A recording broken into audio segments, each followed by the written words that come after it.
Hello everyone. My report is all about Module 7 regarding on Erikson's psychosocial theory of development.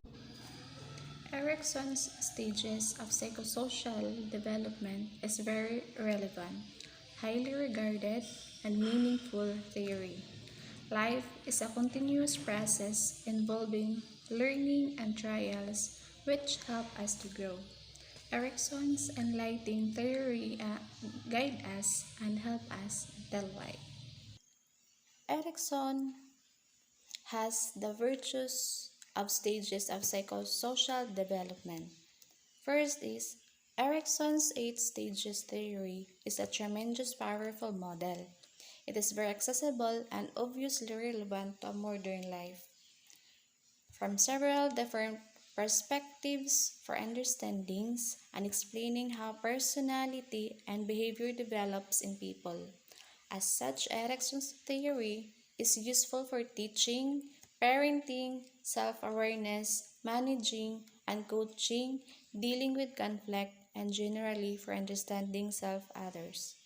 Like Freud and many others, Erikson maintained that personality develops in a predetermined order and build upon each previous stage. Erikson has stages of psychosocial development. They have approximate age and psychosocial crisis. In approximate age from infant to 18 months, they have social crisis encountered from trust versus mistrust. Then 18 months to 3 years old, they encountered crisis autonomy versus shame and doubt.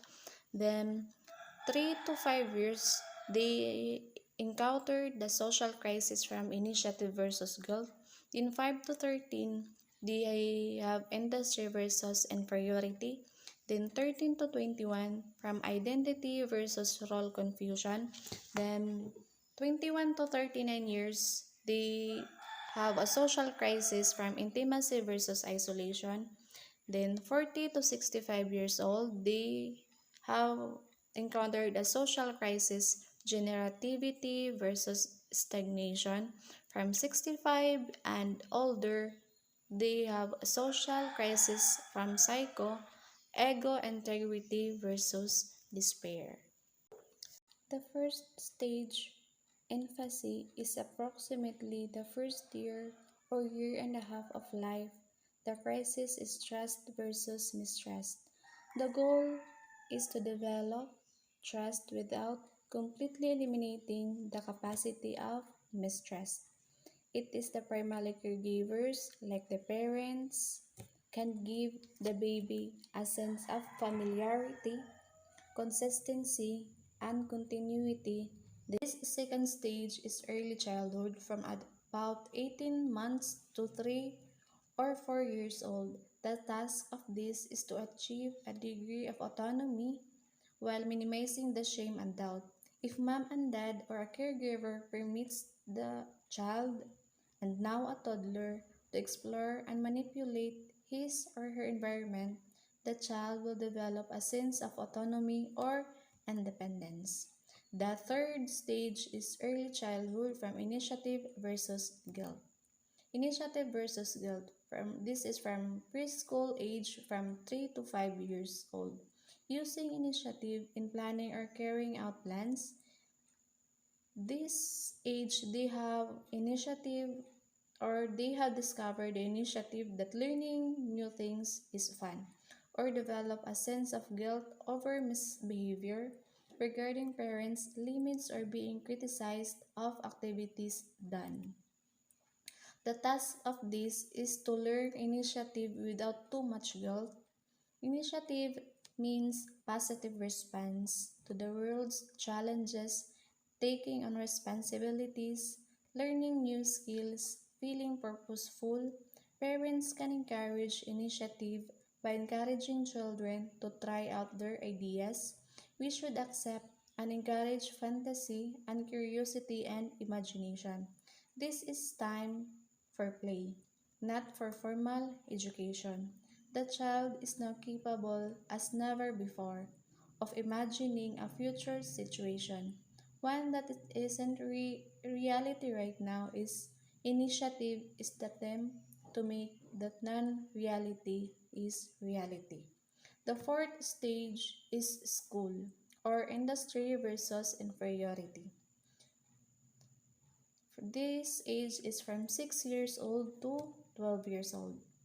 The crisis of this industry versus inferiority is although children may develop positive social interactions with others or may feel inadequate and become less social. In this stage, children becoming more competent in all areas from social interactions to academic skills. Experiencing difficulty in this process leads to feelings of failure. This stage, this the child is from about 6 to 12. The task of this is to develop a capacity for industry while avoiding an excessive sense of inferiority. Children must tame the imagination and dedicate themselves of education and to learning the social skills their society requires of them. There is much broader social sphere at work now. The parents and other family members are joined by the teachers and peers and other members of the community at large. They all contribute. Parents must encourage, teachers must care, peers must accept. Children must learn that there is a pleasure not only in conceiving a plan, but in carrying it out. They must learn that feeling of success, whether it is in school or in a playground or academic or a social. Adolescence is a period of discovering more about oneself and for search of identity, decision making about career options, self-concept, and attitude. This stage is the beginning with puberty and ending around 18 to 20 years old. The task during adolescence is to achieve ego identity and avoid role confusion. It was adolescence that interested Erikson first and post, and the patterns he saw here were the basis of his thinking about all other stages. Ego identity means knowing who you are and how you fit into the rest of society. It requires that you take all you've learned about life and yourself and mold it into a unified self image, one that your community finds meaningful. The sixth stage is young adulthood, or intimacy versus isolation. This stage from age to 40 years old, the basic conflict in young adult is intimacy versus isolation. The important event is parenting and the important relationships are lovers, friends, and work connections. In this stage, the individual must develop intimate relationship through work and social life. Failure to make such connections can lead to promiscuity, exclusivity, and isolation. It is hard to pin time to time, but it would include the period during we are actively involved in raising children. For most people in our society, this would put it somewhere between the middle 20s and the late 50s. The task here is to cultivate the proper balance of generativity and stagnation. The seventh stage is the middle adulthood, generativity versus stagnation. Stage 7 is a middle handler from age 40 to 65 years old. The basic conflict is parenting and the important relationships are with children and the community. This stage is based on the idea that each adult must find a way to satisfy, support, and contribute to the next generation. It is often thought of as a giving back. Failure to resolve this stage can lead to overextension, or rejectivity.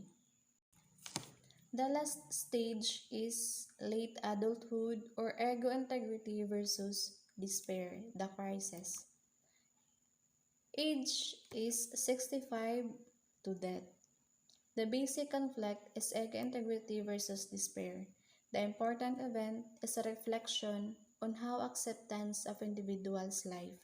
The individual is creating meaning and purpose of one's life and reflecting in life achievements. Failure to resolve this conflict can create feelings of dispain and despair.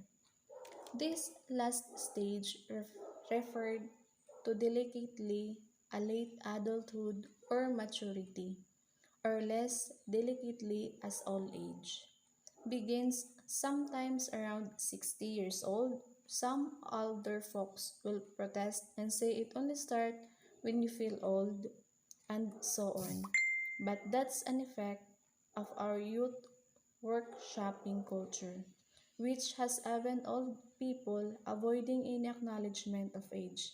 In Erikson's theory, reaching this stage is a good thing, and not reaching it suggests that early problems retarded your development. Ego integrity means coming to terms with your life, and thereby coming to terms with the end of life. If you are able to look back and accept the course of event, the choice made your life as you live, it is being necessary. Then you need fear death. Although most of you are not yet at this point in life, perhaps you can still sympathize by considering your life up to now. We've all made mistakes, some of them pretty nasty ones. Yet, if you hadn't made this mistake, you wouldn't be who you are. If you had been very fortunate, or if you had played it safe and made very few mistakes, your life would not have been as rich as you are. That's all for my report all about Module 7 on Erikson's 8 stages